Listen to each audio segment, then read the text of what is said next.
kakailanganin natin sa ating buchi recipe. Meron tayong tubig, 2 cups of glutinous rice, sugar, glutinous rice, 2 tablespoons, 2 tablespoons of warm water and oil, and sesame seed, cheese, and chocolate.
chocolate and cheese balls na Buchi using glutinous rice.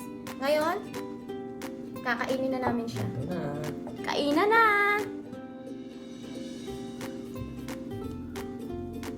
Glutinous rice, tapos cheese at saka chocolate yung palaman niya. Yan, cheese.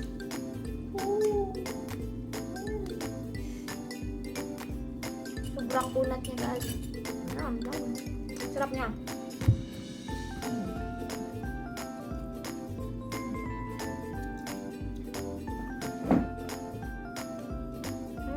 Sobrang paborito ko yung Buchi, guys. Pero paborito ko yung cheese din at saka chocolate. Kaya, naisipan ko siyang i-topping sa loob, ay feeling sa loob. Palaman. Ang chocolate yan. Ito. Yan. Puso pa. Chocolate.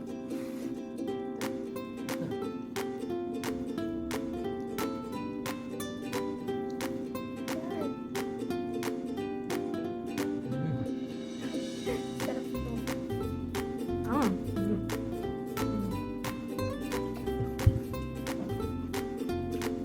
Alam niyo yung ano, malagkit siya, tapos sa loob niya, chocolate. Tapos may sesame seeds sa labas. Ang sarap niya.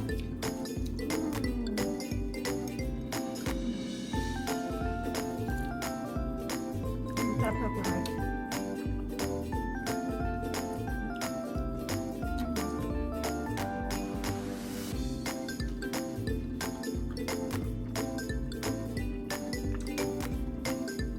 Pangkape.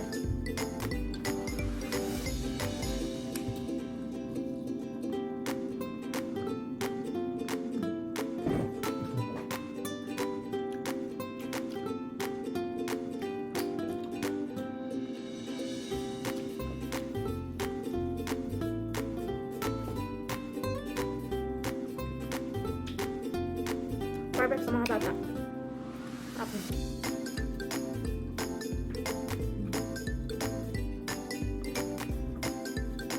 Yun guys, magpapaalam na kami at bago ko pa lang kayo sa channel namin, huwag niyong kalimutan mag-subscribe, mag-like and comment sa baba para lagi kayong updated. Salamat talaga sa inyo lahat guys. Love you all. Bye!